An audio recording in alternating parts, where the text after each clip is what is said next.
Okay. Andy, we're good? Brianna's good? Okay. Good evening, everybody. We're going to call the Clovis Council meeting to order for Tuesday, February 17, 2026 at 6 p.m. And leading us in the flag salute will be Councilmember Ashbeck. Please join me in saluting our flag. I pledge allegiance to the flag of the United States of America and to the republic for which it stands, one nation, under God, indivisible, with liberty and justice for all. If City Clerk Parra would call the roll. Yes, Councilmember Ashbeck. Here. Councilmember Baskell. Here. Councilmember Bessinger. Here. Mayor Pro Tem Pierce. Here. And Mayor Moanatua. Here. Next is public comments. Public comments is a time for members of the community to address the City Council on a matter that is within our jurisdiction but is not on the agenda. And so if you would like to, you can step up to the podium. You have 3 minutes. I just want to note for the record that we do have 1, 2, 3, 4, 5 public comment emails, and so they address a couple items. One is the walkouts, and then a couple of them are with regards to the national model. So.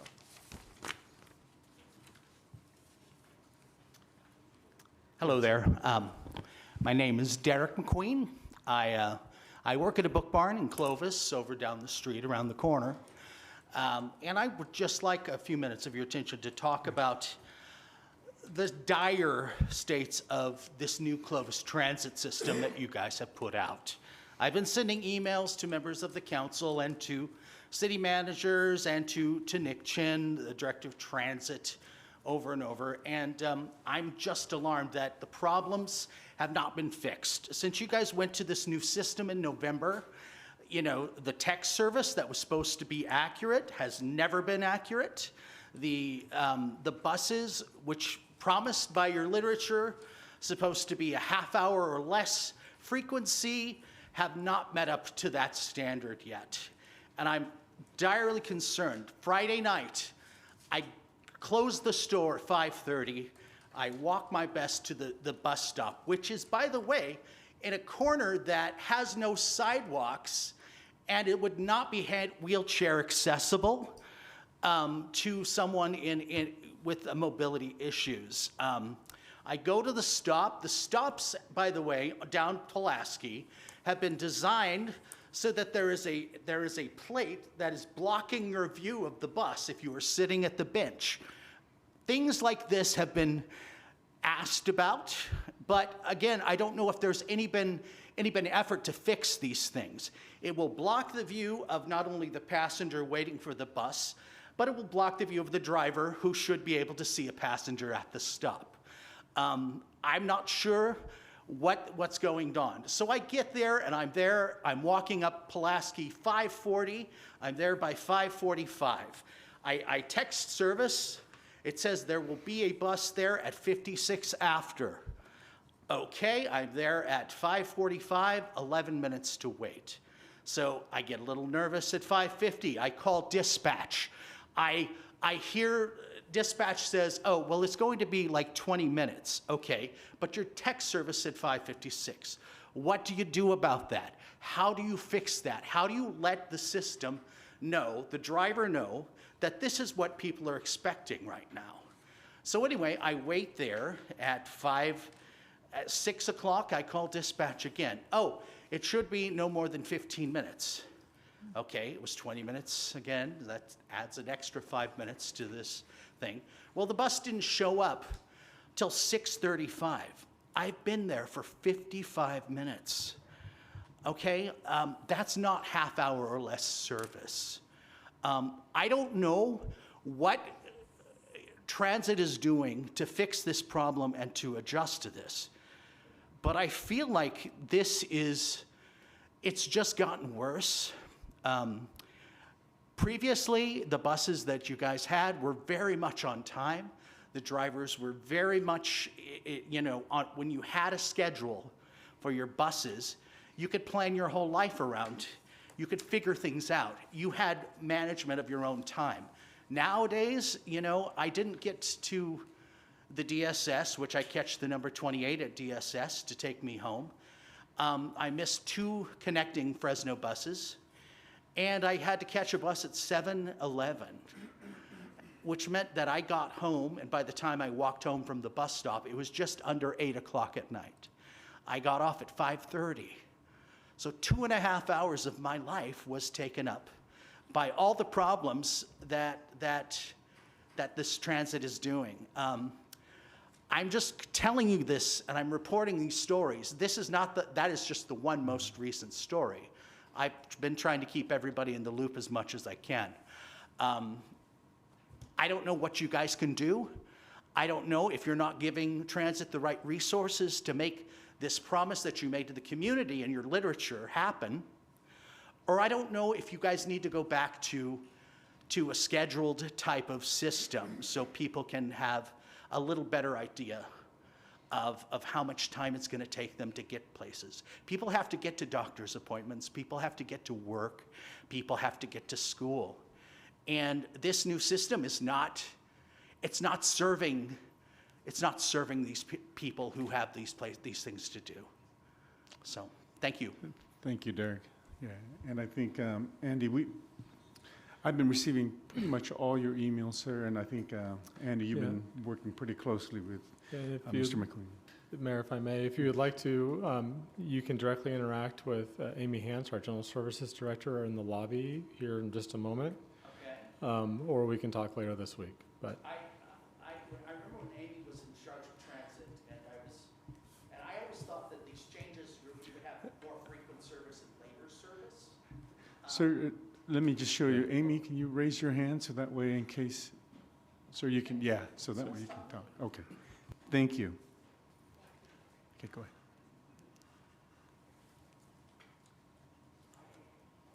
Thank you. I'm kind of short here, so let me adjust this. In fact, I'm very short. All right, my name is Carol Siebold, and I'm a grandmother. I'm a grandmother of 5. 2 of them are not in the state. 3 of them are. 3 of them go to high school here in Clovis. And they were all involved in the walkout, every last one of them. I was so unbelievably proud of them. They were raised civically minded. They were still in shock from the COVID thing when they were held home. They were just going through puberty, and this happened. They were pulled out of school. They were isolated from their friends, and in some cases, their family. They couldn't travel. So consequently, it took them a very long time to get out of the shell shock of that. They were just gaining some safety in themselves and confidence in themselves. And then all of a sudden, the ICE thing happened. And this was frightening. Their friends, their neighbors are just disappearing. This is going on in our community, and it's a frightening thing for these teenagers. I should say young adults, because some of them are getting ready to graduate. And I'm so unbelievably proud of the resilience that they've been able to show. And so I definitely encourage them. If they wanted to do a walkout, I supported it 100% in any way I possibly could. And then we heard the whole thing, that whole kick-up last week. And I was shocked. I was disappointed that this was happening in my community. Children were being silenced. They were being threatened. And parents were scared to death that they were going to get in trouble. So I'm here today to ask you, did I do something wrong? Should I get fined? Should I get arrested? Because this is something I encouraged. I encouraged the people that were protecting my granddaughters from the aggressiveness And if any of you noticed, I got pictures of people getting in the face of these young adults, scaring the bejeebers out of them. And I want to know what's happening with them. I know that the police now want to find the people that were trying to protect those children, but I want to know what's happening to those then that were scaring them, that were causing this problem, that the police were then the reason for these people being out there protecting my grandchildren. And I think I just needed to make that clear. I'm not the only grandma. I'm not the only one who had kids out there. And I'm not the only one that is proud of my children and my grandchildren. So I'd like you to keep that in mind as you go forward with this. It's terrifying. Thank you. Thank you, Ms. Siegel.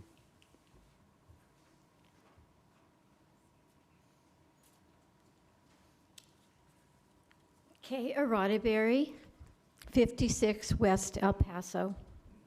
I have 4 things to thank you for in 3 minutes. First, thank you. If you think communism is a thing of the past, just look at what is happening in New York City. We have been fighting communism our whole lives. Bomb shelters in the 50s, yes, I'm very old. Vietnam War in the 70s, and we are still fighting, only by different names. One of the items on the communist agenda is a breakdown of the family and getting God out of our schools and out of our society. I want to thank you for your unanimous vote on In God We Trust and bringing our national motto into our chambers. Second, thank you. The garbage decision. That took a long time and a lot of work on your part. But thank you for ignoring red herrings and taking the lowest bid and saving the taxpayer millions, I'm sure. The new company seems to be doing a good job. Third, thank you. The bus decision. I am so proud that Clovis has buses. I think that's wonderful. You think that a lot of conservatives are against buses. I think people need buses so much. They need transportation. They need to go to the store. They need to go to the doctor. Buses are wonderful. So I know there's a few problems, I guess, but I think you're going to work it out. Regarding that, thank you for obtaining the waiver. So we didn't have to replace all our buses with the zero emissions, battery electric bus fleet, which would have cost millions for sure. So thank you. Fourth and last thank you is to the police department for monitoring and investigating the student walkouts. They found that there were adults, now maybe I have different information than you do, but what was reported is that there were adults not affiliated with the schools, not parents, that were going on social media telling students when and where to meet and what to bring to the walkouts. Very dangerous and certainly should be more than a misdemeanor. We'll see what the district attorney has to say. And along with that, of course, my grandchildren said, "Grandma, don't go to that, don't go to that protest." I said, "No, I'm not going to protest ICE, don't worry." But along with that, the Clovis Schools has a wonderful superintendent, Dr. Corinne Fulmer. She lived in Clovis and she went to Clovis School, so she that's why she's so good. From the very beginning, she has said that the safest place for students is to be on campus, and they can protest on campus at lunch whenever. From the very beginning, students are not allowed to leave school during school hours unless they are properly checked out by an adult. And of course, I've done this as a grandma. You have to go to the office. You have to be on the list of people that can take the student out. You have to show your ID. You have to sign them out. It's a good process, and it works very well. So I think that's a really good safety thing. a good system, but also at the beginning of each class, the teacher takes roll. And if a student is not present, the school has an automated telephone system to notify the parents. So I think they've got a pretty good safety system to keep the students on campus and safe. In conclusion, you don't think we pay attention, but we do, and we appreciate all the time that you take in saving the taxpayer money and doing the right thing for the people of Clovis. Thank you. Thank you, Kay.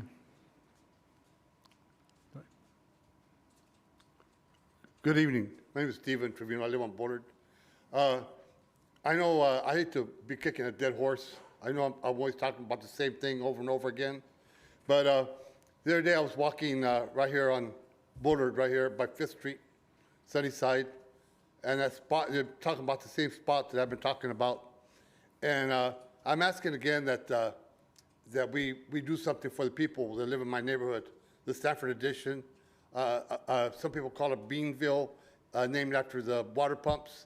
And people like me, that we named it Beansville, after all the people that worked in the ranches and on the farms in Clovis.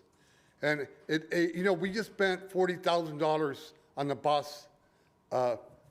Boss Plaza. And I see no reason why we can't spend 10 grand on something like that for the people from my neighborhood. There's already a cement slab there. It doesn't have to be expensive sculpture. You can put an old tractor there and paint it and a flag. But it's just, it's just the thought, It's just a thought. I'm sure a lot of you got flowers for Valentine's Day, and by now they're probably dead already, but it was the thought of the flowers, And a lot of us are getting older. I've just turned, I'll be 69 this year. A lot of my cousins, a lot of my friends that I grew up with, the 7th Standard Edition. Last year, I lost a good friend, Lionel Perkins, Elvis Perkins' son. Very, very great people, And all these people from our neighborhood, we're slowly, they moved away or they're dying. And I think it's a shame that this neighborhood is not recognized like it should. I know a couple of years ago I came in here and I said that we're the stepchildren of the city. And I still believe that way. And because we don't get the attention like people in Hardin Ranch and Alta Sierra and the new shopping centers, the new neighborhoods with $1 million homes. We don't have that. We don't have that luxury. So I'm asking, please, it's not going to cost that much money. You can put an old tractor there. You can find an old Ford implement, And I'm asking, please, to do that. And one more thing, if I may. Last week, I saw those kids walking down my street on Bullard. And, I have a lot of family and friends that are Republicans. I'm not a Republican. I didn't vote for Trump. I don't like the guy, okay? But that's my opinion. And I don't like what ICE is doing, grabbing people just right off the street. I don't like it. My father was harassed many times by the Border Patrol when he was working in Clovis. And one of my uncles, and my grandmother, she came from South Texas, born in 1890. Part of her parents were born in Texas before he became part of the United States. And they didn't speak English, but they're Americans.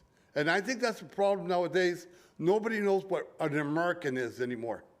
We saw it during the Super Bowl. We don't know what an American is, And I remember my dad, he was at the Veterans Hospital. The day he died, he talked to me in Spanish. He didn't speak to me in English.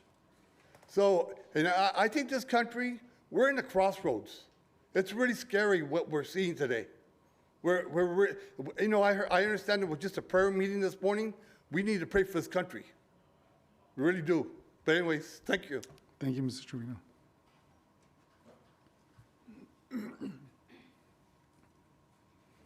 Hi, good evening. Tracy Bourne, Clovis resident, Bush Avenue, parent, community member. I'm here to address the student walkouts and the police response to the student walkouts. More than 50 years ago, Tinker versus Des Moines affirmed that students do not lose their First Amendment rights at the schoolhouse gate. These walkouts were organized by students exercising those rights, not by outside adults pulling strings. And this is evident by the sheer number of walkouts we are seeing throughout the country. I want to also call attention to the fact that it is not illegal to provide information to youth about how to protest and what their rights are. It is not illegal to support students by helping them coordinate safe gathering points, by providing legal observers, or by offering parental support. It is not illegal to help students communicate their message in an effective way. What is illegal is instigating violence, telling them to destroy property, telling them to block streets. And during the recent student walkouts, adults showed up who were not there to support students, but to provoke them. Kids were yelled at, insulted, had things thrown at them, told to go back to where they came from. The adults waved signs, yelled with bullhorns in kids' faces, and tried to bait the teenagers into reacting violently so that they could claim victim. They were physically aggressive with members of the community who showed up specifically to prevent these engagements and from endangering the kids. It was with the help of these community members that the situation was de-escalated, and everyone, including the counter-protesters, went home safely. Yet the public response from the Clovis PD was focused on surveillance footage and investigations into parents and community members who showed up to make sure the kids were safe. It was not focused on the people who showed up to incite violence. It was focused on the people who were there to de-escalate, to keep kids safe, and to make sure the protest was lawful. When authorities publicly announce investigations into adults supporting students, but remain silent about the adults that were harassing them, it sends a chilling message to the parents. Don't show up. Don't help. Don't protect your kids if they choose to speak out, and discourage your kids from using their rights, exercising their First Amendment rights. That feels a lot less like public safety and a lot more like intimidation. If safety is the true priority, then concern should extend to everyone involved, especially the children exercising their rights to protest peacefully. I want to thank the parents and community members who stepped up to keep the students safe and to help ensure the protest remained lawful and non-violent. And I ask the City of Clovis and the police department to publicly clarify that peaceful student protests will be protected and that the enforcement efforts will also focus on those who threaten student safety and not those working to protect it. Thank you for your time. Thank you, Tracy.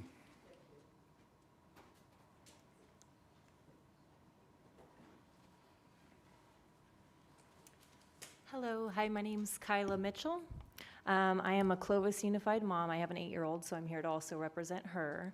And just our protection of First Amendment rights. So I was in her classroom a couple weeks ago, and they're doing Black History Month, and they were learning about the Montgomery bus boycott and standing up for their rights. So I just want to bring the perspective of all of our students here that we're teaching, when you see something wrong, you stand up for it. And I just want to kind of bring in the side of the students, basically. And we want them to stand up and do what's right and support them. And also, just come together. Like I like to say, and I like to tell her, it's not us versus them, it's we the people. So we got to show them that. So thank you. Thank you, Kyra. Anyone else? Okay. Seeing none, we're going to go ahead and close the public comments portion. We will now move to the consent calendar.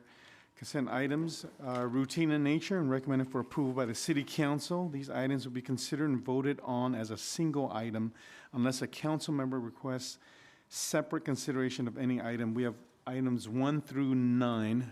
Any member of the council like to pull any of them? Okay.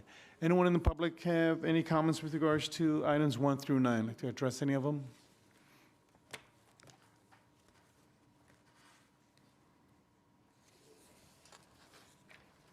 Good evening, Bill Scott, 341 Evergreen. And first of all, thank you all very much for making that vote last week unanimous.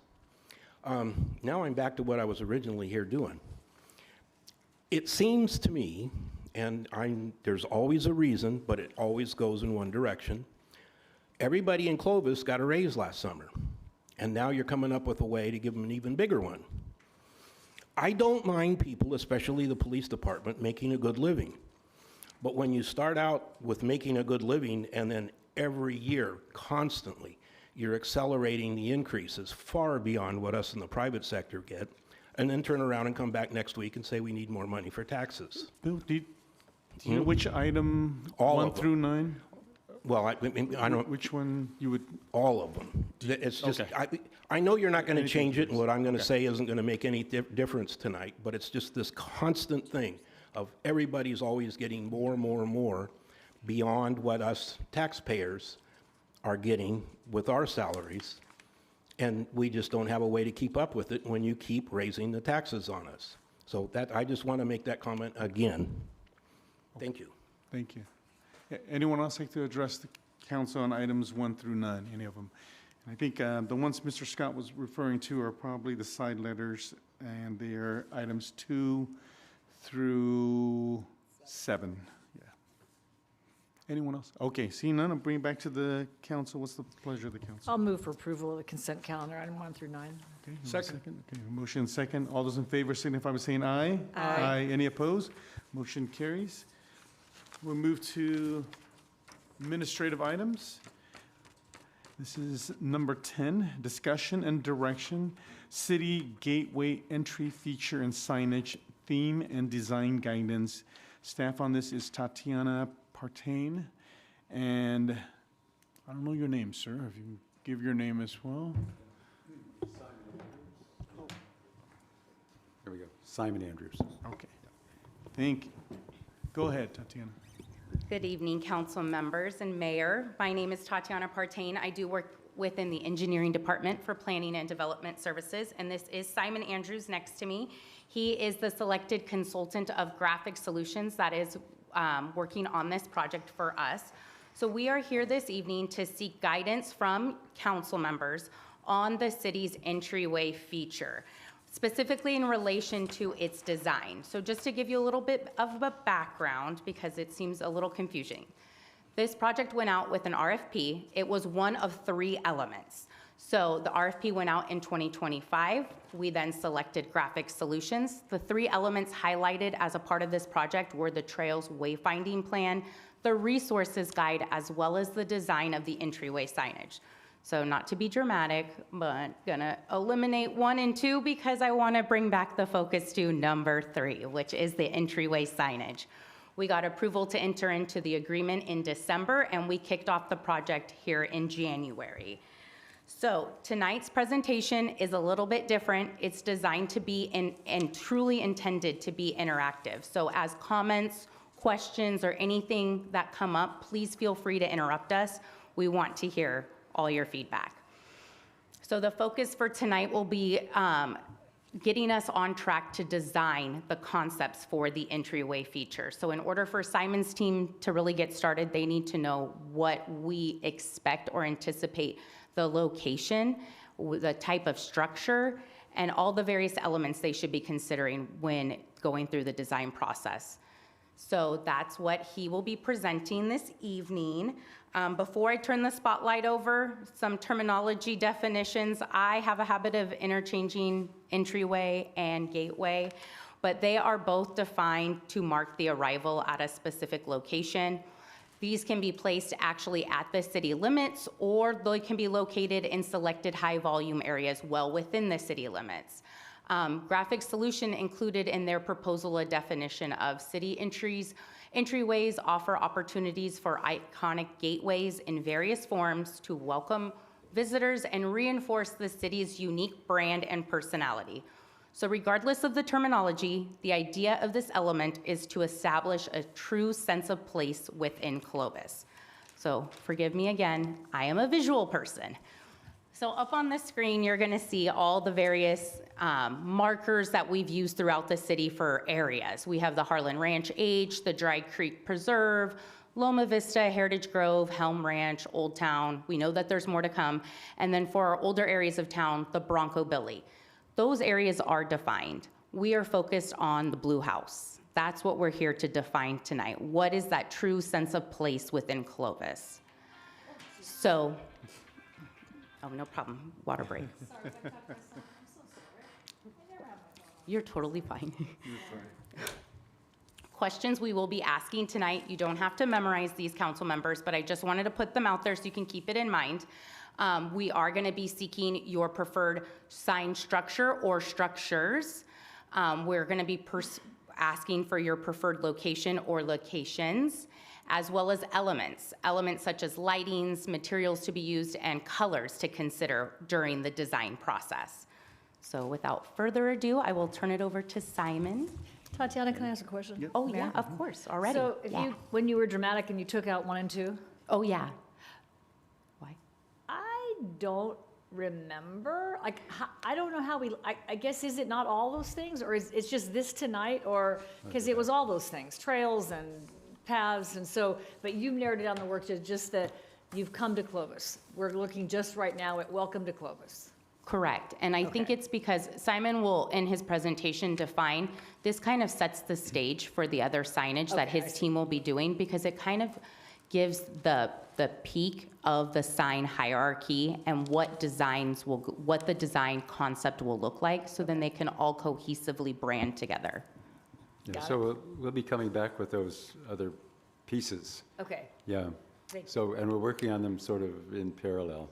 But Okay. tonight, I'm hoping to get some of your opinions or your direction or your own ideas, what you feel like, going the wrong way here.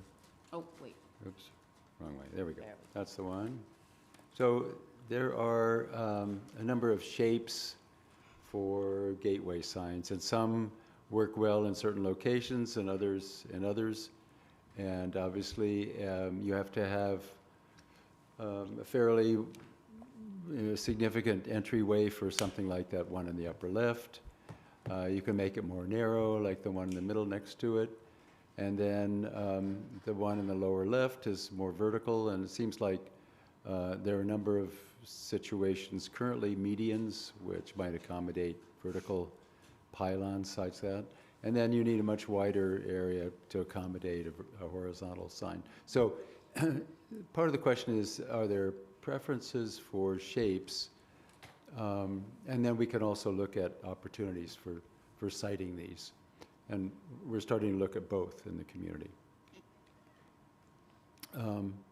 Just these really quickly, here are some examples of a sign with a wide spread over the right-of-way both ways. Here's one, this is kind of one that Tatiana put together. Again, it's a more narrow spread, but it still extends somewhat over the right-of-way in the median. These could go either medians or parkways, but very vertical structures, pylon-type structures. And then wider horizontal monument-type signs. Some are more traditional, like the Torrance sign on the left.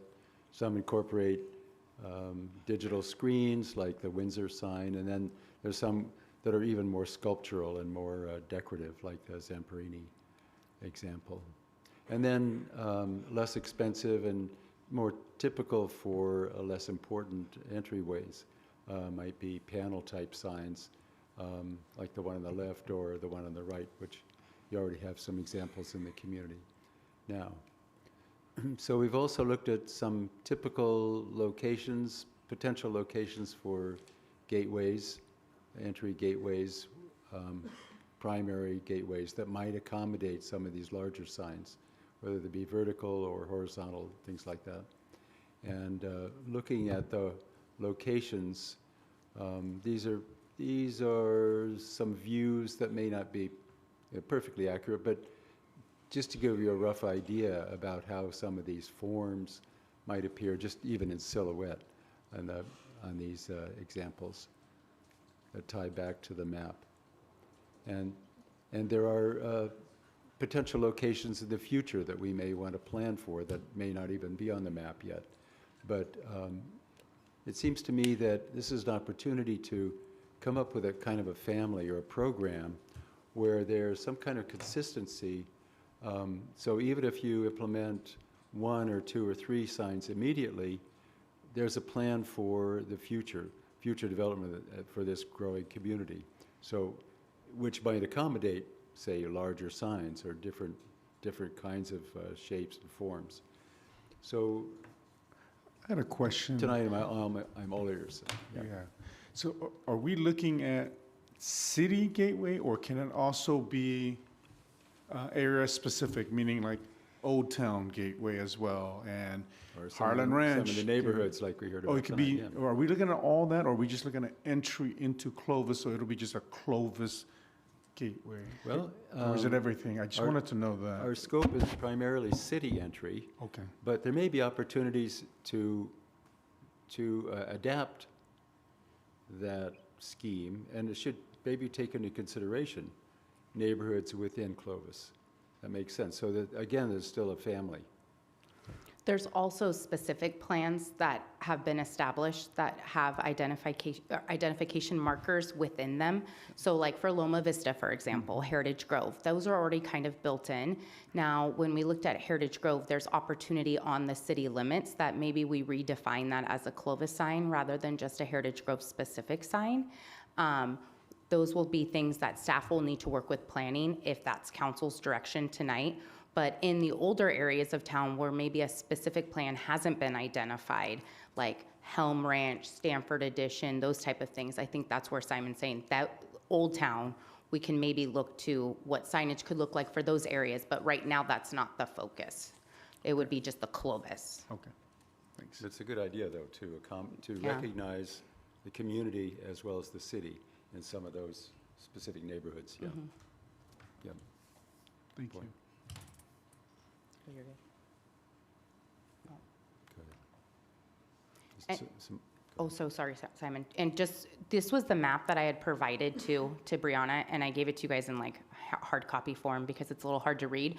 Just so you guys know, the numbers next to the location markers, that's actually the average daily volume of traffic that pass by those areas. I felt like that was a good indication for you guys as council members to consider when looking at locations to see, where are people driving the most, just to give you guys another bit of data as part of your decision-making process. We can go back to that map if it's on there. Go ahead, Drew.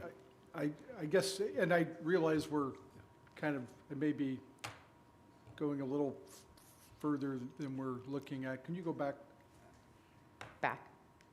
I'm concerned, there's one sign that the last slide that was just there, This one?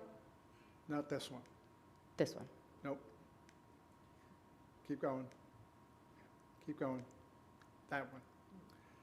Looking at the median gateway wide, I'm afraid that a delivery truck of some type will end up hitting that. So we need to be cognizant that Oh. that could be a problem. Of course, yeah, these are all designed to accommodate semis, they're 16.5-foot Caltrans clearance. Okay. Yeah. No, for sure. I mean, who would build a sign that would get knocked over? No. We just need to, I think we don't want to spend thousands of dollars No. and then have an oopsie moment. No, these are all designed for proper clearance. Okay. Good point, though. And Tatiana, on the map that you gave, how can it be entry if it's in the middle of the city, is what I'm trying to understand. Are we just looking for volume? So, hey, that's a busy intersection? Because if I look at entry, I'm thinking everything that abuts to Fresno. Every Well, street, and then everything from the south, because those are kind of set city boundaries. And then things from sort of the east coming in and north coming down, hey, let's hold on because we might grow into those areas. So I'm trying to understand what the middle ones are. So the middle ones are more points within the city limits. That high volume does come through. And for example, like location number 2, that's coming right off the 168. So that might be somebody's first entrance into the city. When discussing with Andy, I believe, Andy, was the terminology, the corners of Main, and Main, because it's such a high volume area and point of entry for the city. I think that reference was into Herndon 168 and Clovis. It's just such a destination in the city for most coming into town as a potential for a spot to make placemaking versus the actual border. Okay. So that's something that council can discuss, but that was one thought. And then the considerations on the south, like along Clovis Avenue, for example, those, I gave 3 specific locations, honestly, based on right-of-way ability too. I had to think of where our trail was, where we're going, and I know Clovis Avenue really is a major thoroughfare for people coming north into our city. I mean, and it's also called Clovis Avenue. So I thought it was a good point of discussion to bring forward to council today. Shaw, the one on Shaw is more located at the Shaw and Willow location, but as you all well know, off Shaw and 168, there's an existing sign right there that this could supplant, or this could be placed further inward and we could remove that sign. I mean, there's lots to discuss. Herndon also is a very major thoroughfare entering into our city, but we've grown to such a way that there's so much to look at by way of opportunity.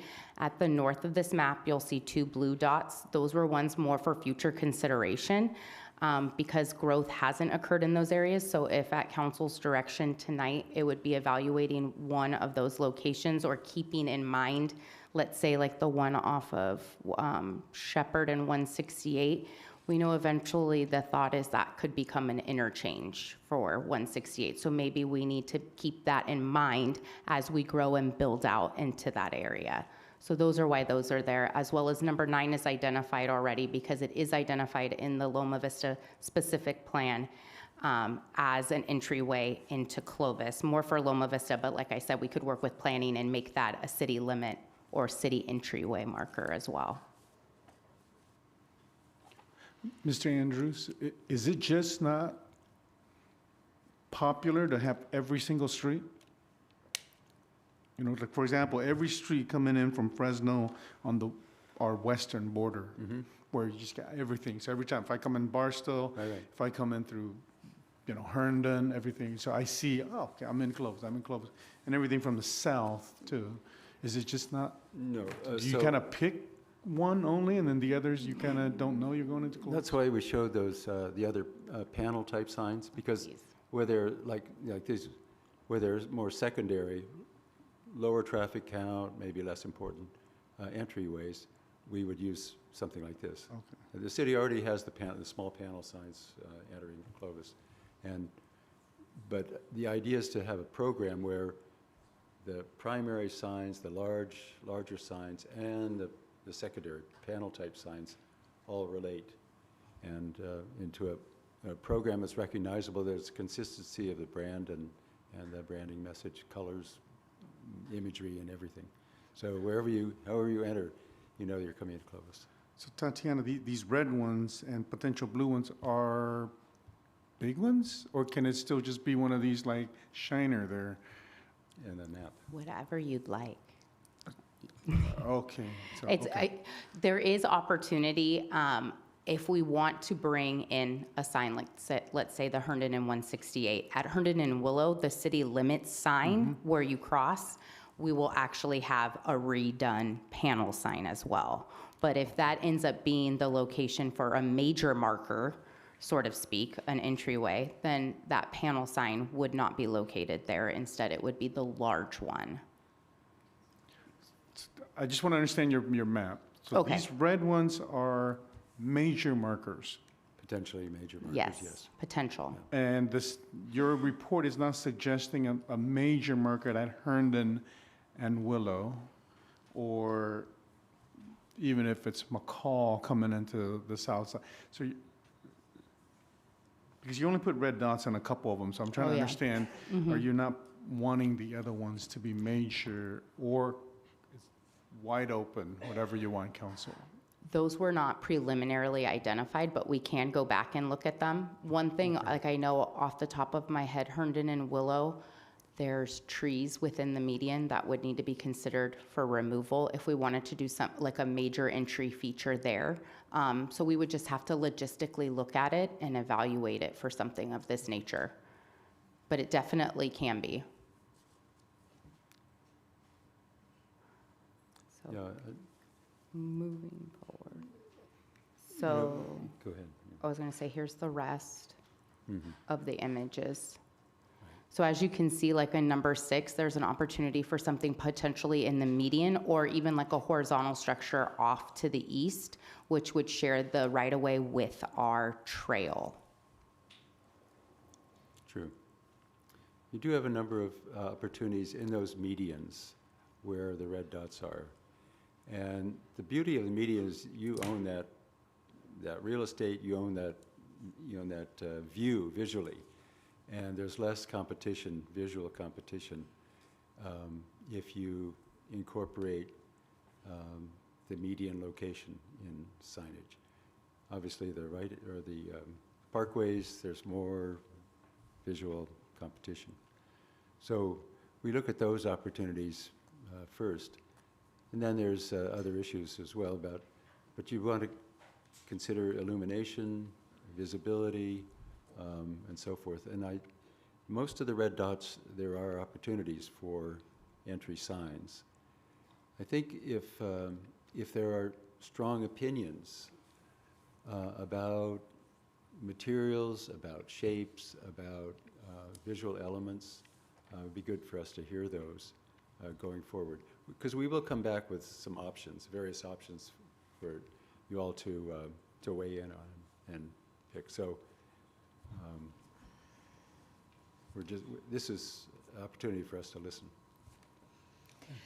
So I know from experience, asking us 5 to give you opinions on anything is like, you should never buy a lottery ticket. So I don't know, I'm going to propose a different question. I think in the absence of a sign strategy, we could talk about this till midnight. I don't know, I like rectangles. And so I feel like we're upside down in terms of the question. We don't have, I speak for myself, I have no idea. Should it be vertical or look like a car dealership or, I don't know. I think what I'm hoping for is a sign package.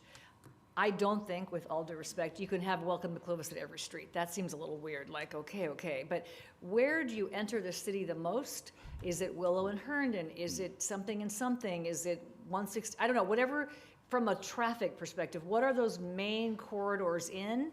Mm-hmm. That seems like where you'd have welcome to Clovis. Yeah. Then I think you'd have it's like a hierarchy. Then you'd have a series of signs that are maybe something smaller. Welcome to Helm, this is Helm Ranch, this is Stanford Edition, this is, so I feel like we need a package, we need like a plan, a strategy. I personally think I don't know that I have really any opinion. I'm not a fan of pink, I'm just kidding, I know I'm just kidding, but yeah, I think it's too, like having one at the corner of Clovis and Shaw with that trail thing is weird, like that doesn't even make any sense to me at all. So I don't think, for one, think we're upside down on the question. What's the strategy? What's the hierarchy? What are your recommendations for the 4 corners, 5 entryways, whatever that is, give us that, then give us the next lever down and the next level down so we make sense. I don't know if they should be tall, short, brown, green, I don't have any idea. So I'm a little, I think this is too many, there's too many red dots on here. Yeah. But now, do I think Old Town should have a sign? Absolutely. Do I think Harlan Ranch maybe should have a sign? Possibly. I mean, I don't know. But now, and you also have all these competing signs. Harlan Ranch has a look. Loma Vista has a mark. Harlan Ranch has a mark. So we got a whole bunch of things going on. So anyway, I don't know the shape, but I guess I want a strategy. I want a sign strategy with hierarchies of what they might be like, and then we could respond to that better, but I'll just speak for myself.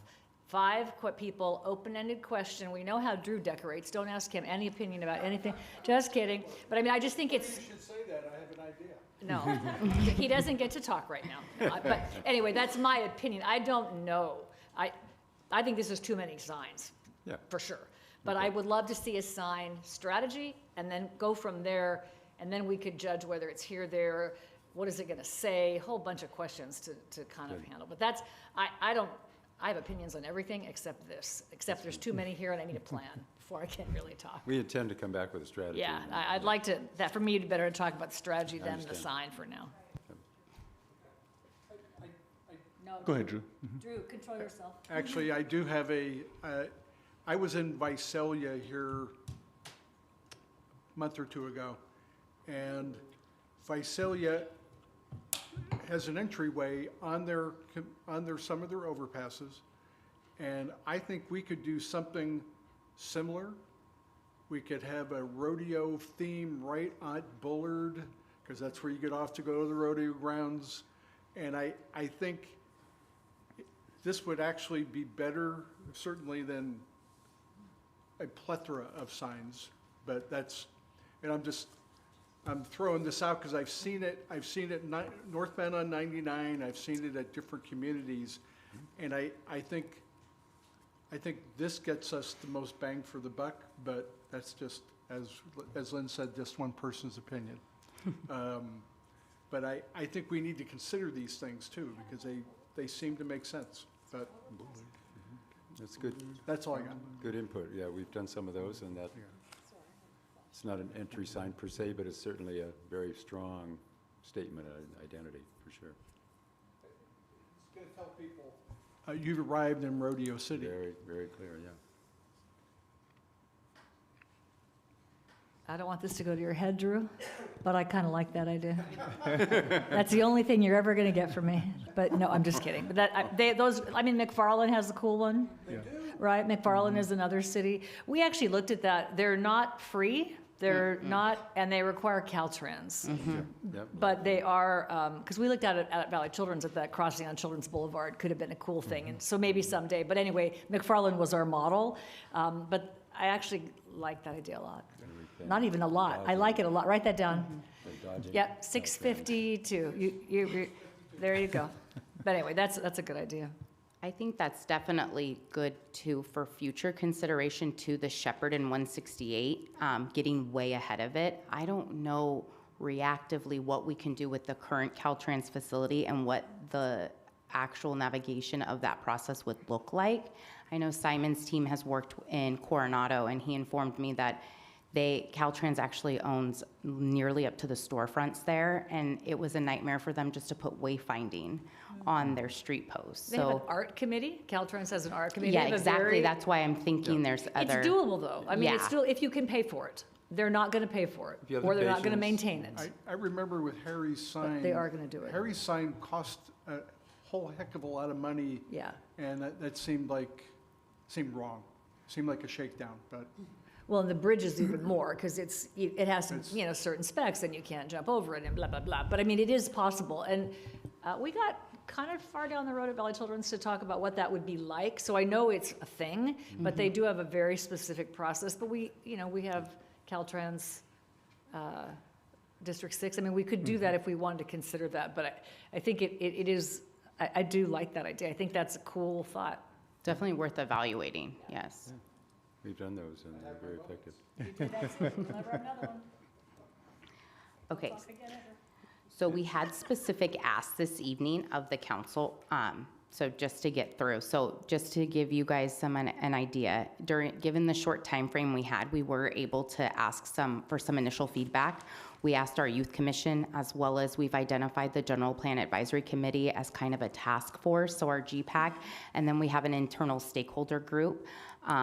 Naturally, the feedback varied, which we could share if you'd like to hear it. And then after tonight, I just wanted to kind of paint the picture of what this element plays into further down the line, and that would be the development of actual conceptual designs to begin a public outreach strategy and showing the public, these are kind of what we're looking at. Do you have a preference? And then the final presentation to council with that feedback that we get from the public outreach, with the concepts as well as the final renderings. And we were looking at hoping to come back in August of 2026. Now, I don't know if our goal now is to look at it a little bit differently. We might have to add a little time, but we can discuss. So if the plan is to go back to the table and have Simon's team really define out things for us, if that's the council's preference, is there anything that they would like besides Drew's comment, to speak into this evening? Elements being used, do we want natural versus metals? Is there any colors to keep mindful of? Anything? Any comments? Go ahead, Diane. Yeah, I think that my few thoughts were, one thing is, I'm kind of I want everything to look the same, so like universal. And the pylon structure seemed to be the one, it's like, you can put that anywhere. And so regardless of, how that would work, that's one thought. It doesn't necessarily have to mean I'm for the pylon per se, but just that concept of, I wouldn't prefer a monument or a horizontal sign over here and something else in this area. I would like consistency and for a universal design. I think I like Drew's comment about, kind of welcome to Rodeo City. And so anything that would kind of bring in those types of elements, I would think that would, metal could work for that too, potentially, but anything that kind of works with that. And we talk so much about, on this council, about preserving our heritage and our history and those types of things. And so rodeo's a big part of it, but it's not the only part. We've seen what was done with Landmark Square and use of historical materials and things like that. So any way we can bring those elements in is something that I think would be really special for what we're looking at. And I do like that Visalia idea with the overpasses. I think that's, because anytime you're driving, whether it's 99 or anything, when you see one of those, you see it, you actually see it and pay attention. And so I think that would be really great too. Other design elements, I don't know that I have any strong opinions on that. It all looks, stuff's cool. The lighting would be cool, but I don't know how that would necessarily work in, to Lynn's point, what's the overall strategy for what we're trying to do here. And also, obviously, we would want to be mindful of costs and things like that too. So just because I think they'd be cool, I don't necessarily know that I think that's the way to go. But I think those are just kind of my general thoughts. And just kind of off of Vong's comments about, what about every point where you come into Clovis?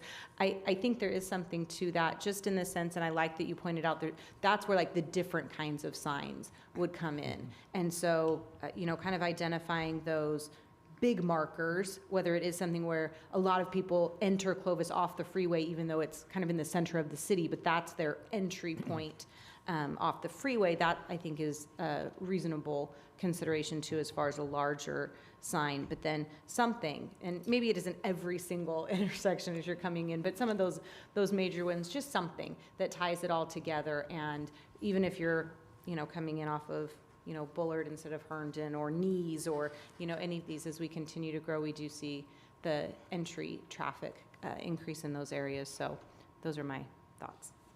Go ahead, Drew. I think we need to have on our major streets, downtown Clovis has those light poles with the, whatever, the big light on top. And I think that would be a good guidance for that particular type of sign. And then having other signs for, something not quite as large and expensive, but we need to be cognizant of, if you make something with stucco, it doesn't weather well, and we have to make something graffiti proof. If it's on a pole, kind of hard to get up there. Not impossible, we've seen that all over the place.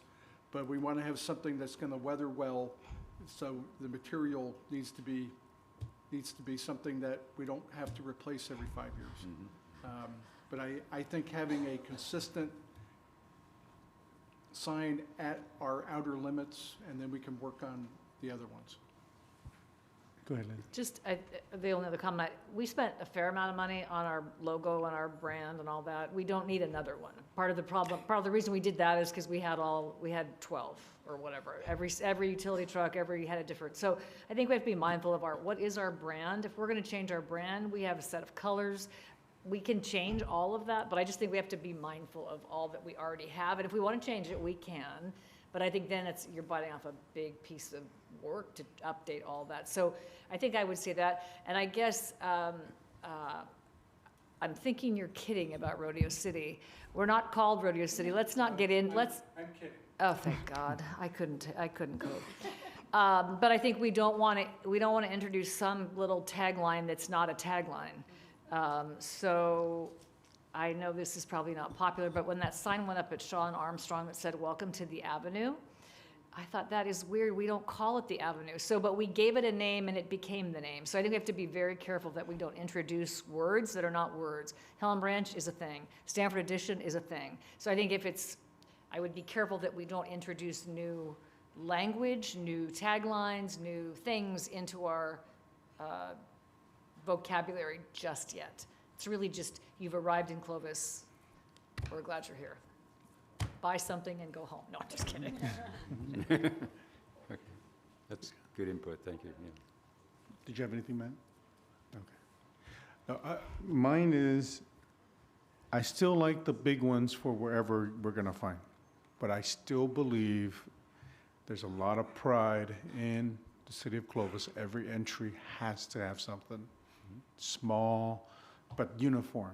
So if we're going to pick the big ones, go ahead. But everything right now where we know we are next to another city, they need to know, okay, I'm getting into Clovis, whether it's from the south or the west. I like that. I like Drew's idea with regards to the freeways, those, and then also the exits. But it could be a couple, meaning a couple big ones, like Lynn said.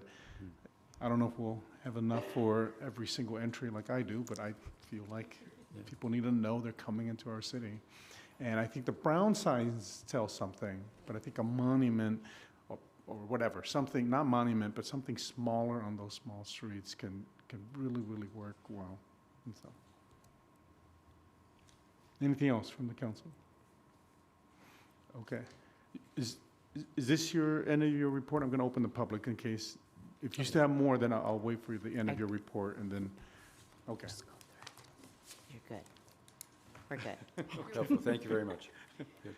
Okay, at this time, we're going to go ahead and open the public portion. If you have any comments on what you've just seen and heard, you can come up to the podium and any questions you have.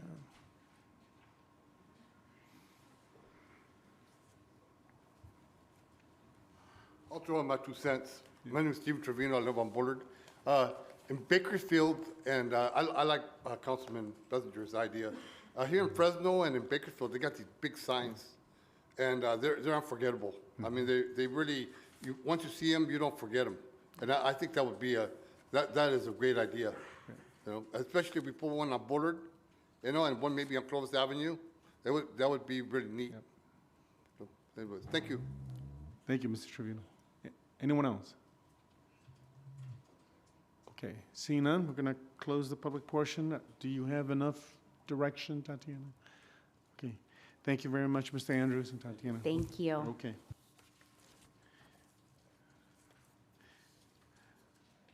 Next, we'll move to item 11. It's a workshop on the fire department. They will come up with their update, and staff on this is Chief Eck and Chad. Chad, I'm sorry, I don't know your title anymore, so. It's a long title. Okay. Life Safety Manager. With the, yeah. As long as it's not retired, Thank you, Mayor and members of the council, and giving us the opportunity to give our fire department update tonight. Tonight, I do have with me some of our command staff. With me is Chad Fitzgerald, our Life Safety Manager. And back in the audience, we have Deputy Chief Jason Rawls and our Senior Management Analyst, Katie Cron, who is the creator of our awesome presentations, as always. No, it's not me that's doing it, so I know that's what you're thinking. We'll start off with our mission statement, is to provide for the life and safety of the community in the most professional, courteous, and efficient manner possible. And we do that by following 3 principles: by preventing harm to our community, our firefighters, and our environment, by being professional in our appearance, our performance, and our reputation, and by using resources wisely with our budget, with our time, with our people. And those are our guiding principles for everything that we do within the fire department, along with our mission statement. Our key responsibilities, the ones that you're probably most familiar with, are our suppression and emergency medical care. Those are the people our firefighters on the street providing emergency services. And along with that, we do have specialty teams. We have a rescue, a hazmat team, and a fire investigation team we have 12 members on each of those teams that provide additional specialty services. And then in our community risk reduction division, we have our fire prevention bureau and our public education. They're the ones responsible for code enforcement, plan checks, public education, educating the public on fire safety and aspects like that. I really want to dive into the overall machine that makes the fire department go. A lot of times we're talking about operations and responses, so that's what we're really familiar with, and we're basically divided in two big divisions: emergency operations, which is overseen by Deputy Chief Jim D'Amico, and our support services, which is overseen by Deputy Chief Jason Rawls. On the ops side, we have training and supervising 2 training captains, and we're responsible for providing 240 hours of training per firefighter per year. Overseeing fleet, working directly with our public utilities department, we have 1.5 fire mechanics that keep our fleet going. Promotional testing, our special teams that I had mentioned earlier, policies, and our emergency medical services training as well. And then we have the battalion chiefs underneath the operations division. Those are our managers that are on the shift, working the 48-hour shifts with our suppression personnel. On the support services side, our deputy chief oversees hiring, working directly with HR and personnel, which we've been very busy this year, and they've been very patient with us. And our demands is we're hiring more people than we have in the history of our department. Our communications, as far as dispatch, facilities, working very closely with our general services, with our facilities maintenance personnel. We are the largest property owners, or occupiers, I should say, within the city. We have 9 buildings that we have that need constant maintenance. Logistics, making sure that all our stations are supplied with the supplies that they need, health and safety, and peer support. Community risk reduction is overseen by Chad Fitzgerald, which is our prevention, public education. He's also our emergency manager and responsible for our grants, like we were here last month for our SAFER grant, and accreditation, which is a huge haul. We're one of the few departments in California that are accredited. And on the administration's side, overseen by Katie Cron, she is the mastermind behind our budget and why we are so good with our budget. She gets it down to the nearest dollar and cents every pay period for us to make sure that we're on track. Accounts payable and accounts receivable, public relations, all of our reporting, and regulatory compliance. So that's everything that makes this machine work for our department. And like my other fellow department heads have said, we really depend on every other department in this city to go. We cannot do what we do without every department in this city. I appreciate all of their efforts to help us do what we do. Some of our highlights for 2025, the big one was with the reopening of Fire Station number 2 in Helm Ranch. That was due to some structural defects that we found in our station on some maintenance inspections that we had. The station was almost 50 years old, and it ended up having to demolish it and rebuild it. And we opened it earlier last year in 2025. It's our busiest station in the city, and it's been an amazing addition to our department to meet the growing demands of our city. And with that project, we worked again directly with facilities and our PDS department, and they built a beautiful station. Our lateral firefighter recruitment brought us applicant levels we haven't seen in years. We're just in the process. We have 5 firefighters currently in a training academy right now, and we're getting ready to start another 7 in March. So we've been very busy with personnel to get these personnel on board, and the level of experience from these firefighters has been amazing. They're going to be a great addition to our team. So a lot of work went into this to get a public outreach and to get these firefighters. Since we knew we were hiring so many, we wanted to get the best candidates we could, because we'd been struggling with some recruitments in the past. But it was a huge success for our department. So with that, like I said, we hired 7 new firefighters last year, and we added our second deputy chief position about a year ago. And this increased our staffing to meet the community needs and expand the department's capabilities. And that was in 2025.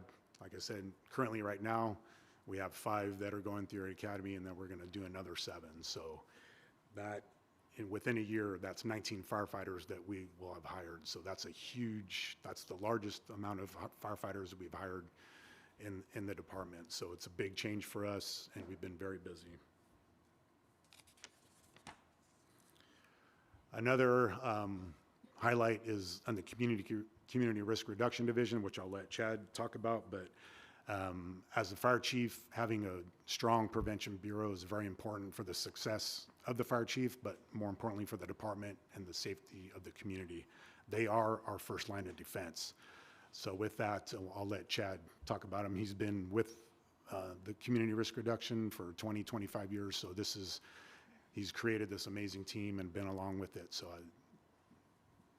pleasure to have him talk about it. Thanks, Chief, and thank you, Mayor and members of the council. Just in terms of the Community Risk Reduction Bureau, it's important to understand that operations is obviously super important to the community. That's who we see every day on the street. But behind the scenes, the council and the community have done a really good job of investing in prevention staff. And your prevention staff go out there every day.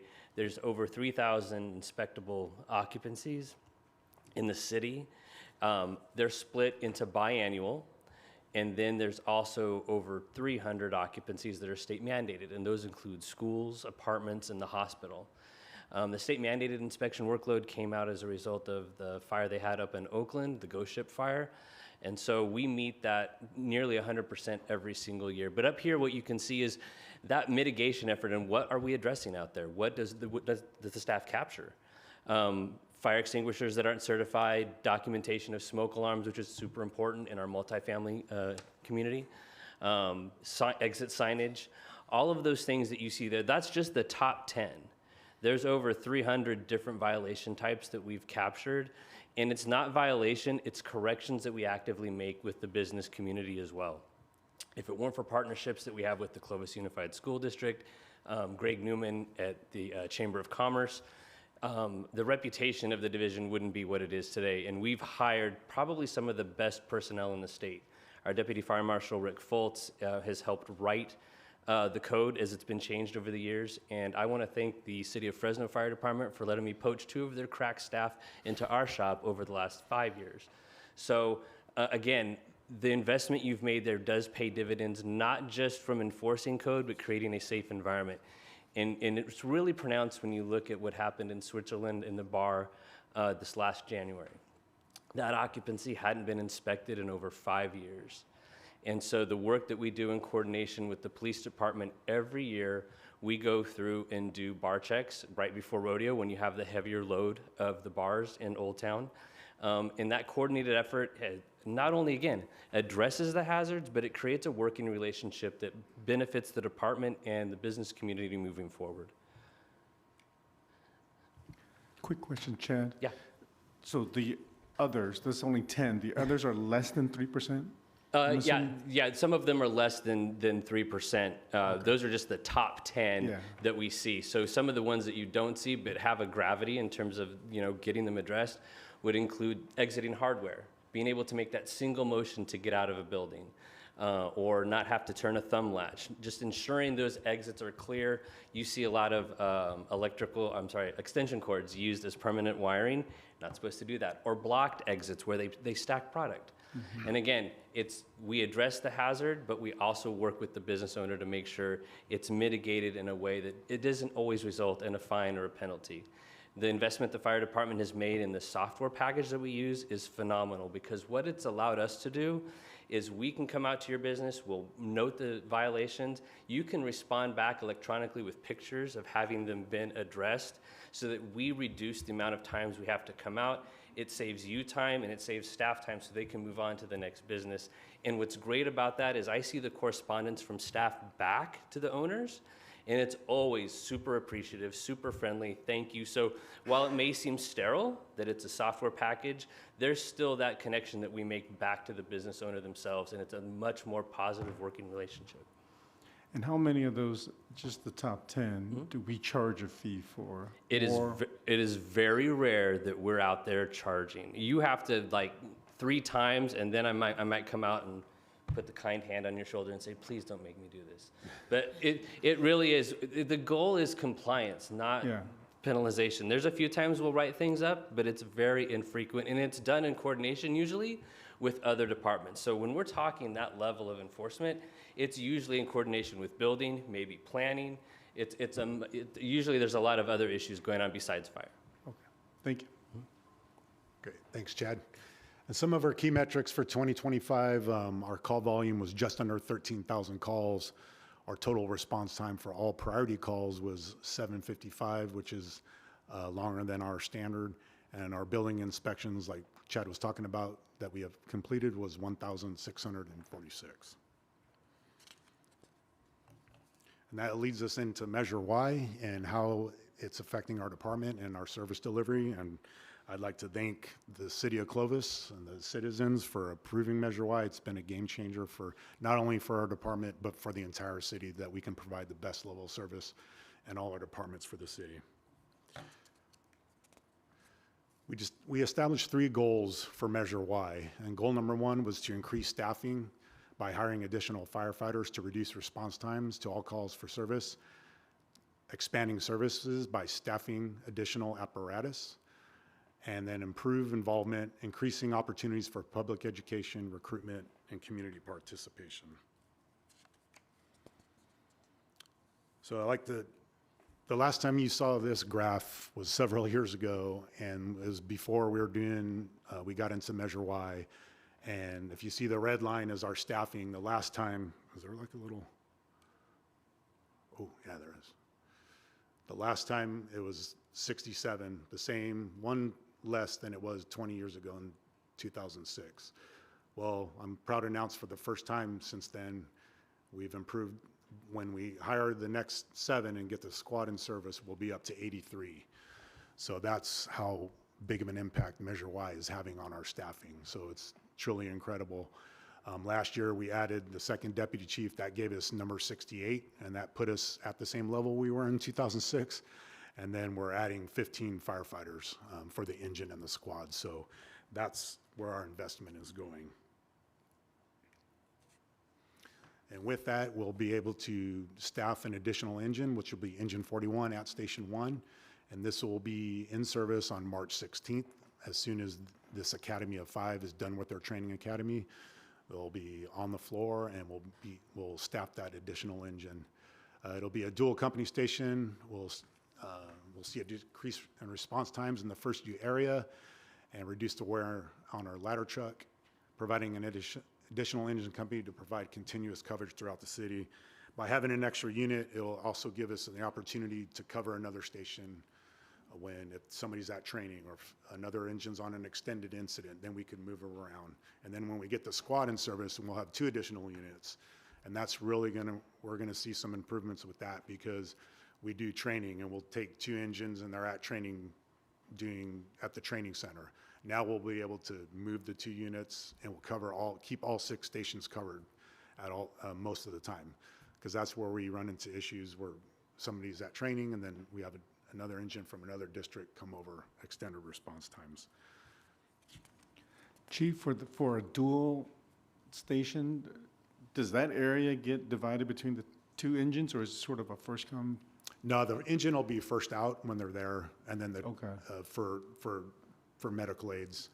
And then if there's a fire, they're both gonna go, because the truck goes to all fires within the city. Okay. So, and that's what was affecting our response times before, when the truck was in the station by itself before.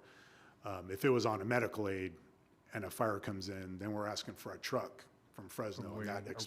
that it extended our response times for our total response time for the whole assignment. Okay, thank you. And then Squad 42 will be in service on May 1st, and this is the ability for us to get the SAFER grant is allowing us to bring it on board sooner. So thank you to Chad for the grant and for the acceptance of it.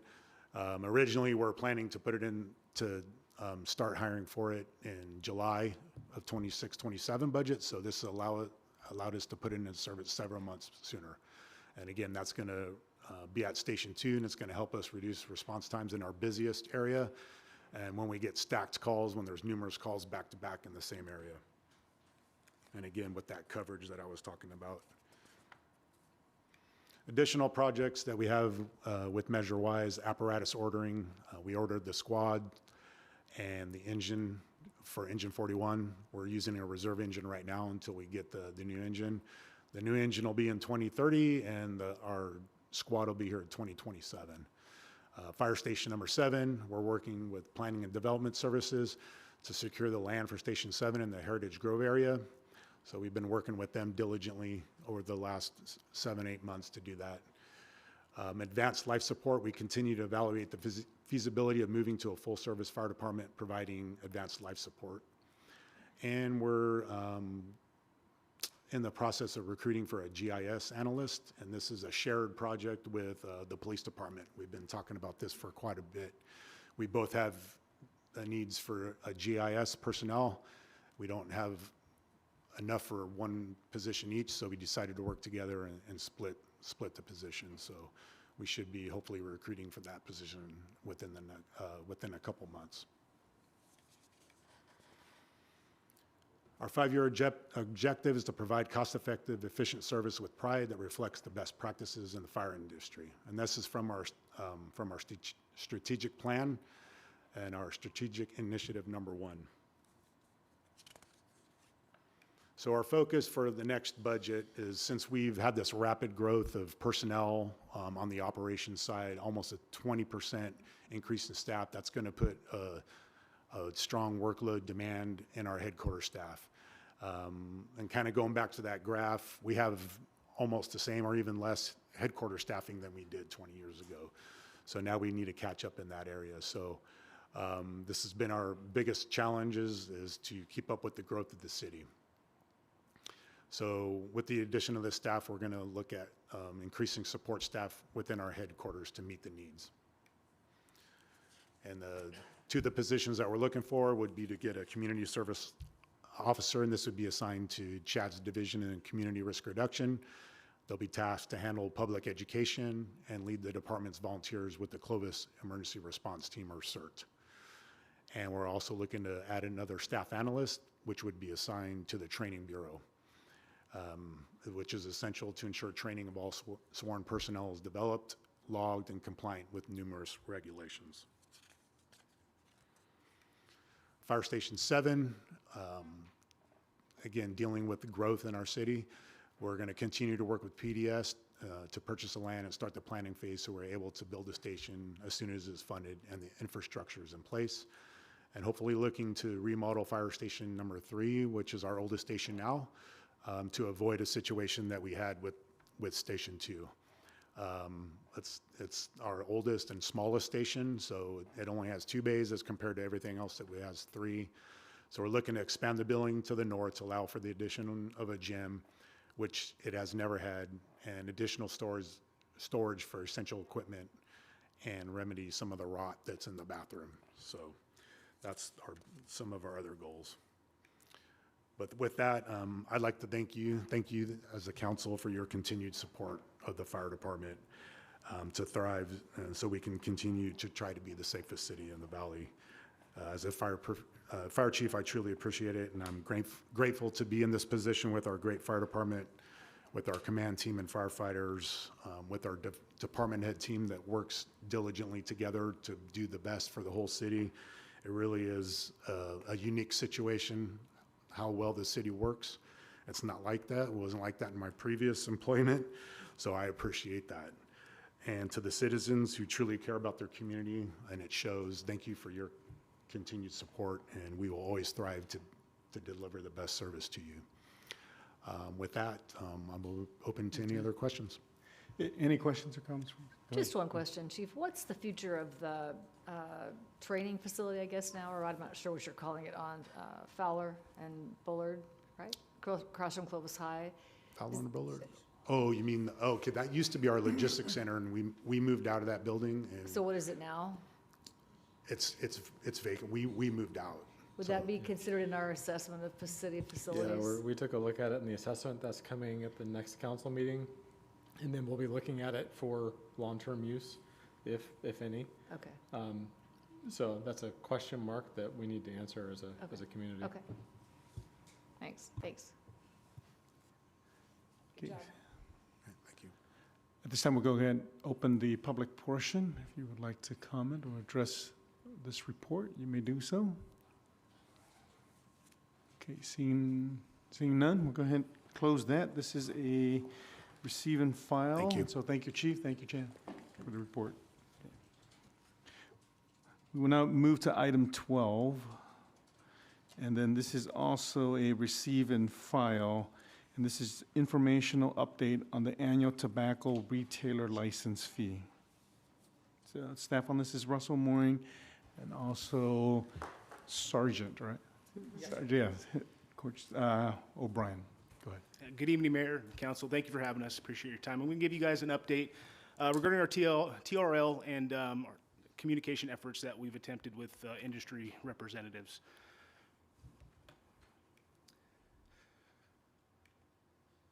So, staff, since our last meeting, staff has attempted to contact, thank you, to give a quick background, on May 13th of 24, the adoption of the TRL ordinance went into effect with the approval of a $1,000 tobacco retail licensing fee. September 2nd of 25, staff presented an annual update to the city's master administrative file or fee schedule, and council requested additional discussion on the TRL annual license fee. And in November, on the 10th, 2025, the approved resolution adding the license to the master fee schedule, and council provided some direction to return by tonight, today's date, to report on any recommended changes after meeting with industry representatives. So since then, staff has attempted to reach out to industry representatives, specifically APCA, several times and have been unsuccessful. We have gone to local retailers, to more face-to-face communication with them. We haven't received any kind of negative comments with the retailers and the business owners. Specifically regarding the annual fee, they're only wanting equal education and enforcement. A little bit more of a background. So there are more than 230 local governments in the state of California that have implemented a TRL ordinance. And the average cost of that TRL in comparable cities with tobacco enforcement is $900, and some are more than $1,600. State agencies, the city attorney's office, and local governments were all consulted prior to establishing our city's fee. And it remains, enforcement, education, and evidence disposition are the primary costs that will be considered with a $1,000 fee. So the next steps, continue with our inspections of all the 68 retailers in the city of Clovis, continue with education and enforcement. And one of our goals is to remain available to meet with industry representatives, specifically APCA, to reach out to get some kind of line of communication going. We can return to council for direction following any meetings with the industry if that happens. And just to note that the term of the license fee is July 1st through June 30th, so that'll be coming up in a few months. And with that, do you have any questions for us? Any questions, comments? The fee's in place now, yeah? Yes, ma'am.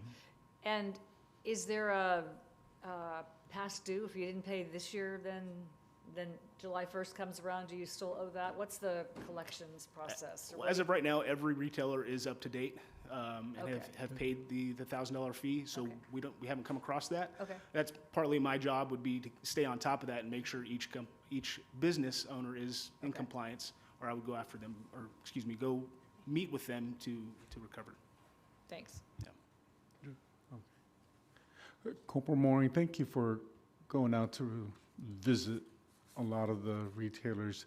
And so I just wanted to make sure that our communications are documented, because just before the meeting, I did get a call that they never had, APCA never got any request for a meeting. And I remember that we were going to try to meet with Councilmember Bessinger as our representative to meet with the industry. And if they're not responding, I just want to be able to, I guess, explain why and what we have done, so that way just it's on them and not on us. Because I think Councilman Bessinger also reached out to the APCA national president, which is the mayor of Elk Grove. Yeah, and so I just wanted to say that out there, so that way we can be ready if and when that happens. And continue to, they still want to meet, that's what they said. So if we can still get a meeting, that would be great, just to get the group together instead of having you to go to every single store. If 15 of the stores can be at one place, then it'll save you some time as well. So, yeah. Any other questions? Comments? Okay. This time we'll go and open the public portion with regards to this item. Okay.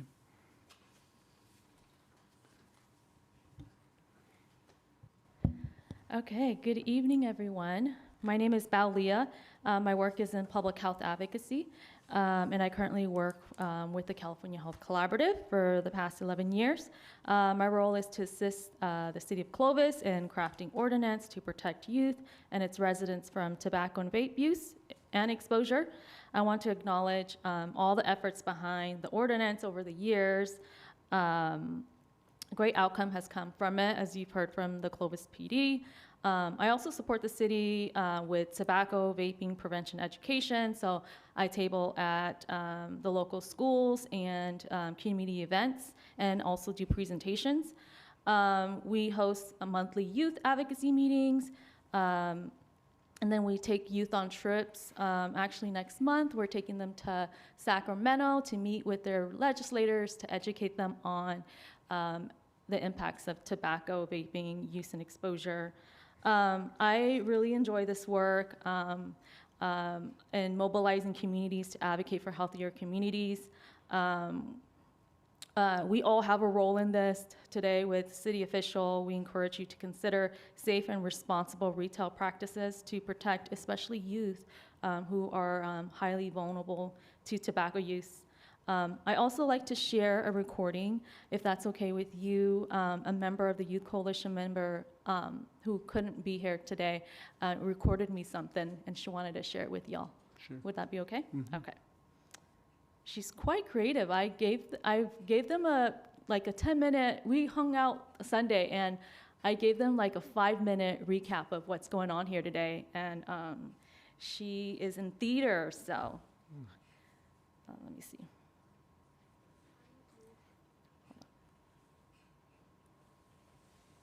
I'm Alina Doctolero, a junior in high school and a volunteer at the California Health Collaborative. I used to be close with this one girl a couple years back. She was a sweetheart. She made my boring classes more memorable, and she lit up every room she walked in with her radiant eyes and dashing personality. That's why it was a surprise to me when we were outside one day and she took a hit of her vape. Trying not to judge her, I asked, "When'd you start doing that?" She replied, "Not that long, but don't worry, I'm not an addict or anything." And that was the sweetest lie I've ever been told. She started getting more restless, more dependent. She told me when she bought more, desperate to collect all the flavors, hooked like a fish on a pole, desperate to feel something. I first noticed how the light in her eyes dulled. I could hear her suppress her coughs with her sleeves, and I started smelling artificial blue raspberry on her clothes. When she started telling me that she found it hard to breathe, I told her, "That's probably because of your vape." She told me, "I can't stop though. It helps me." She started skipping more often. The days I did see her, she was quiet. Too quiet. That class felt so empty without her, even though she was sitting right next to me. The last time I saw her, she told me to have a good summer. Her concealer couldn't cover the bags under her eyes. Her skin was pasty, her hands more jittery. I barely recognized her. She didn't come back the following year, and I don't know where she is now. That's why I'm speaking today. The tobacco retail licensing policy has helped in preventing teens from purchasing tobacco and vape products. It prevents stories like my friend's from happening. I plead to you, do whatever you can to keep the vapes and the tobacco out of the hands of the youth. Thank you. And that's it, that this is a real story. We get busy with our day-to-day lives, and this is what our young people are going through. So thank you for your time. Thank you, Malia. Anyone else? Okay, seeing none, we're going to close that public portion. This is a receive and file, so thank you Can I for just the say extra report. Just one go ahead. thing? Yeah, and partially in response to that public comment, thank you so much for what you do specifically with the youth and all of that. I have started to see just in my random social media feed so much more about the dangers and the ramifications of vape use, particularly in youth. And it's those things that you didn't really see coming, and you're just horrified at the stories. And so this is incredibly important and relevant right now. And so thank you for that. Thank you to our police department and Corporal Mooring and Sergeant O'Brien, what you've been doing.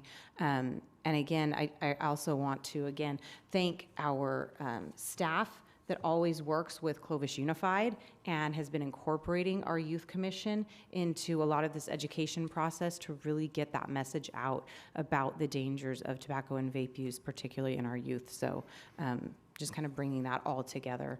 But again, thank you so much for sharing that. That was really, really impactful. Anyone else? Okay, thank you. Thank you very much for being here tonight. Okay, we will now move to item 13.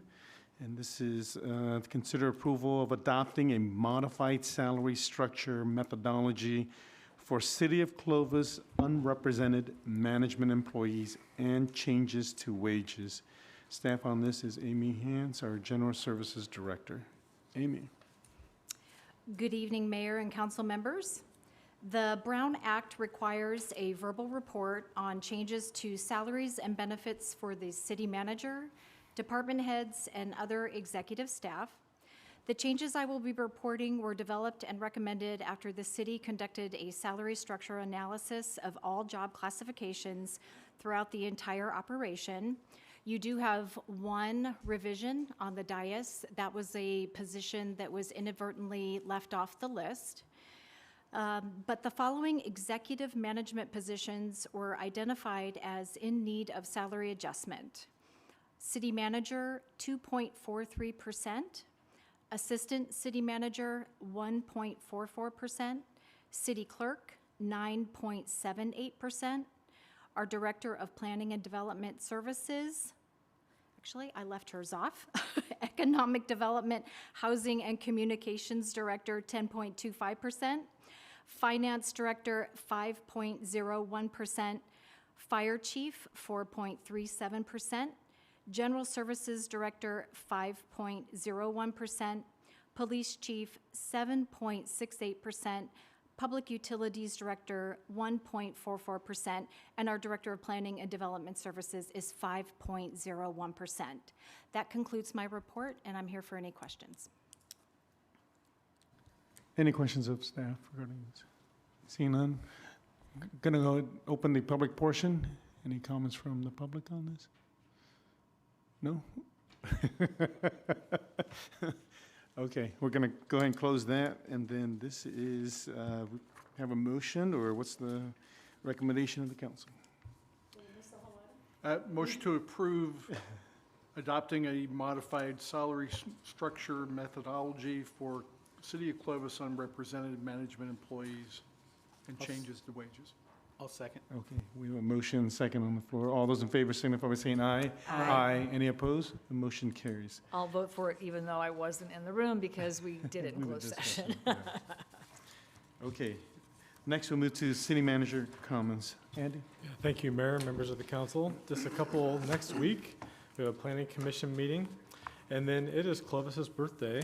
We won't have a meeting next Monday, so next Friday, the 27th of February, is our 114th birthday, I believe. So happy birthday, Clovis. And we are looking into the future on how to celebrate this day. You're looking into what? Into the future and how to celebrate this day in a more significant way. So stay tuned on that. We have some ideas. So with that, I'll turn it back to you, Mayor. Okay. We'll move now to council comments. Councilor Basco. Yeah, just two things. Mr. Trevino leave? Yeah. He left. I was just saying we should probably put it on the agenda at some point and just figure out what we want to do with Stanford Edition. Yeah. I know we talked about signs and stuff today, but he has been to every meeting and he asked us several times. So if we could find a way to maybe get that put forward or do something for his community, I think that would be good. So I don't know what we need to do to ask about doing that, but. We have consensus? Yeah, we like that, so. Okay. And then the only other comment, I gave Amy a little bit of a heads up I was going to bring up, but we recently switched over our prescription carriers for the city, and I'm just curious of how that's working for everybody else as far as that goes. I've had some personal experiences with medications denied, especially for my wife, that we're currently working through, but when you make a change and you go from specialty medicine to another specialty medicine, sometimes they say, well, that one's not covered now. And so, you know, in her particular case, she's been on the same one for 7 years, which is kind of an important one. And then when it says no, that doesn't cover anymore. So it may just be our own personal thing to work through, but and if it is, we will.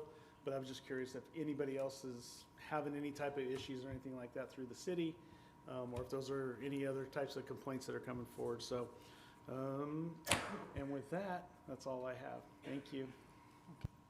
Thank you, Councilor Basco. Councilor Bessinger. No, nothing. Councilor Ashbeck. We had one of those in our household, too. Yeah, what? We had one of the medication issues in our house, too. A long-standing medicine that now no longer is covered. So, yeah. Just to report out, FCTA was, I don't know, last week sometime. And the most notable event, I'm sure, was that I am now the chair of FCTA. So there you go. Congratulations. There you go. Buddy is the vice chair, so we may have to redo that vote since we violated the Brown Act, the Robert's Rules of Order in the activity. First up on my agenda is to find new county council because they are terrible, but different problem.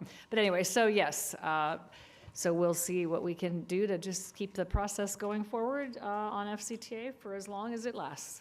That's it. Thanks. Okay. Mayor Pro Tem Pierce.